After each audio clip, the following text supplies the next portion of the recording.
Have you ever wondered how web pages are displayed on the screen? It is because of Blink that does the heavy lifting behind the scenes to render the content. Blink implements a spec of the web APIs such as DOM, console, CSS, and many more. It is Blink that embeds the V8 JavaScript engine and runs JavaScript written by developers on the main thread. Blink also requests the resources from the underlying network stack, such as fetching JSON data from the server. This is done off the main thread, and we will work on the hands-on examples to see them in action. It is Blink that builds the DOM trees for HTML pages rendered on the web. It is using the DOM APIs that web developers can manipulate the DOM on the fly. All the UI updates happens on the main thread. No other thread in the renderer process has the access to the UI.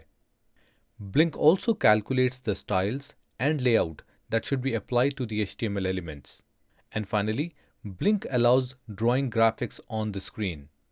To achieve these responsibilities, Blink heavily relies on V8 APIs.